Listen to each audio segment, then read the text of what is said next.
would not live 19 years more, despite you live other 19 years. Di sini kata kuncinya adalah kalimat kedua menggunakan you will. Maka ini adalah conditional sentence type 1. Maka jawaban yang tepat adalah if you live another 19 years. Oke. Itu adalah tipe conditional pertama, artinya yang mungkin terjadi di masa yang akan datang. Next, the sharp smell of blah blah blah alcohol hung in the air. Mediated, medicate, medicinal, medicine, medicating. Okay, for this one, the right answer is medicinal. The phrase, the sharp smell of medicinal alcohol hung in the air implies that the smell in question is associated with alcohol that is used for medicinal purposes. Oke, jadi alkohol yang digunakan untuk tujuan pengobatan. Dan selain itu, di sini alkohol adalah sebagai noun, medicinal sebagai adjektif. Jadi biasanya kalau ada noun yang dibutuhkan adalah adjektif. Next, after 2 weeks I have stayed in the city, I feel homesick. I eat a homemade cake. The word that complete the sentence is after, until, whenever, before, as soon as. The correct answer is as soon as. The phrase as soon as indicates that the feeling of homesick occurs immediately or right after eating homemade cake. Jadi as soon as di sini itu segera setelah mencicipi kue buatan rumah. Lalu dia merasa homesick, merasa rindu atau kangen ke rumah. Next, the rival team bla bla bla easily, but we were just unlucky. Di sini ada kata but, sesuatu yang bertentangan. Tapi kita kurang beruntung saja. The rival team may have been beaten, would have been beaten, will have been beaten, might have been beaten, could have been beaten. Nah, di sini sesuatu yang sudah terjadi di masa lampau. Kalimat yang paling tepat adalah might have been beaten. Karena kenapa tidak may? Karena ini sudah terjadi. Kalimat kedua menggunakan kalimat past. Might have been beaten. Mungkin sudah bisa dikalahkan. The rival team might have been beaten. Barangkali bisa dikalahkan. Tapi kita kurang beruntung saja. Seperti itu kurang lebih artinya. The boy raced ahead to finish the line. The best expression to complete the blank is.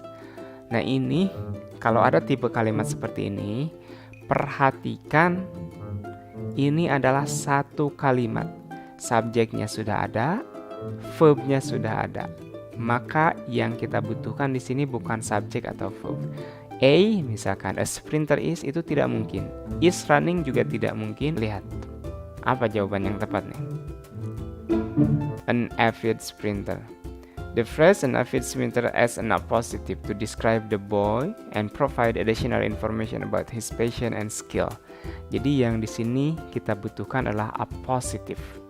Appositive itu adalah kata kerja bantu yang digunakan untuk menjelaskan subjek. Jadi mungkin saja dalam bahasa Inggris itu kita menggunakan kata kerja bantu. Ingat, kata kerja bantu itu hanya frasa, bukan sebuah kalimat. Nah, di sini an avid sprinter itu bukan sebuah, tidak ada subjek atau tidak ada verb di sini. Di sini hanya penerang yang menerangkan the boy. Itu disebut appositive, kata kerja bantu. Jadi appositive itu tandanya biasanya ada koma 2 di sini nih kalau ditempatkan setelah subjek. the boy, titik-titik atau koma, langsung diterangkan kata keterangan, langsung verb. Itu appositif, cirinya di situ. Next, a teacher enlightens student about systems of information such as classification, categories of informative competencies, the rationalization characteristic, procedural knowledge, conceptual knowledge, metacognitive knowledge, factual knowledge, declarative knowledge. Ini kategorinya ada klasifikasi dan kategori dari informasi. Nah, ini termasuk karakteristik dari pengetahuan konseptual. Conceptual knowledge refers to an individual understanding of concepts, principles, and relationships within a particular domains. Nah, kita bahas nih apa sih perbedaan yang tadi itu. Nah, perbedaan yang tadi itu ada procedural knowledge. Ini mudah. Pengetahuan bagaimana menggunakan sesuatu. A sequence of step, tahapan-tahapan, susunan tahapan dalam membuat sesuatu. Metacognitive knowledge, the awareness and understanding of one's own cognitive. Jadi, kesadaran untuk memahami tentang kognitif seseorang. Seperti bagaimana dia berpikir, bagaimana dia belajar, bagaimana dia memecahkan masalah. Faktual adalah pengetahuan tentang fakta. Kata kuncinya yaitu fakta, seperti ada nama, tanggal, sebuah kejadian, atau sebuah informasi. Declarative knowledge adalah knowledge that can be stated, yang bisa diungkapkan secara lisan dan tulisan. Kurang lebih seperti itu.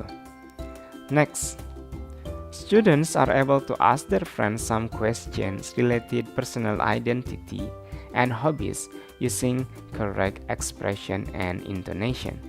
Learning objects measure the cognitive level of, nah ini level of cognitive. Tapi di sini ada kata kuncinya, personal identify.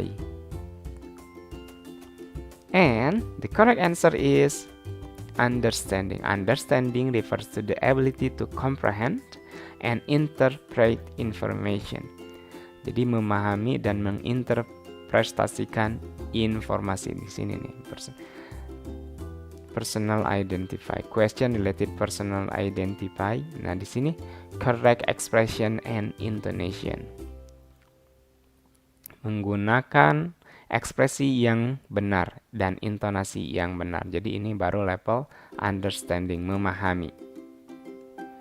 Next, in pointing difficulties and determining which phonological feature of English are difficult for learners, the teacher is able to use, ini kata kuncinya, in pointing difficulties and determining which phonological feature of English. Pointing difficulties.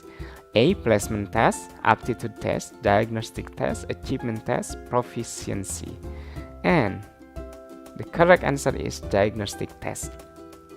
Diagnostic test is a design to assess specific areas of difficulty or areas of weakness in learner's knowledge or skill. Jadi diagnostik itu untuk menemui kesulitan atau kelemahan seseorang dalam hal belajar. Nah, kita bahas apa sih perbedaan placement test, aptitude test, achievement test, and proficiency test. Placement test to determine the appropriate level dalam sebuah program. Jadi level yang tepat dalam sebuah program. Jadi ada tes penempatan dulu. Aptitude test kita sudah bahas sebelumnya di video sebelumnya. Untuk menilai kecocokan seseorang dalam potensi seseorang itu dalam bidang apa sih dia jagonya gitu. Supaya dia nanti menjadi orang yang berhasil dan sukses. Jadi ditilai. Dia itu cocoknya jadi apa sih? Apakah menjadi pembicara, jadi penulis, jadi sekretaris misalkan. Seperti itu. Achievement test to evaluate a person's acquired knowledge, skill, or understanding. Ini adalah tes-tes yang umum setelah misalkan kita memberikan sebuah chapter atau materi. Nah, di akhir ada achievement test. Dia itu sejauh mana sih keberhasilan dalam pembelajarannya. Proficiency test, ini adalah tes kemahiran bahasa. Sejauh mana level bahasa yang dia kuasai. Next, complex skills such as monitoring and self-regulation become real-time only when constant feedback and practice are using the skill-effective feedback function to trigger the students to do the following. Ini keren nih. Skill ini nih kata kuncinya. The skill effective feedback function. Jadi apa sih fungsi feedback yang efektif itu? Untuk men-trigger apa? A. Assess their achievement. Create conditions for self-reflection in summative additional information, offering ideas interpretation, challenge ideas. Di sini ada kata except, kecuali. Effective feedback itu fungsinya untuk apa sih? Untuk men-trigger apa? Kecuali the right answer is in summative additional informations. Karena the given statement suggests that effective feedback function play a role in triggering the student to engage in certain action related to complex skills such as monitoring and self-regulation. However, providing summative additional information is not mentioned as one of the action triggered by effective feedback. Alright, next. A high school teacher intends to know the student perception of their attitude towards speaking skills. He distributes a questionnaire. One of the questions items that is in the form of the respondent's perception say, English speaking is one of my favorite classroom activities. This item aims to find out the student perception of their. Nah, jadi ceritanya seorang guru itu melakukan survei dengan menggunakan kuesioner. Salah satu pertanyaan dalam kuesioner ini, English speaking is one of my favorite classroom activities. Nah, ini menilai apa nih? Confidence, meaningfulness, evaluations, fondness, like dislike, or commitment. The correct answer is fondness atau kesukaannya, like atau dislike.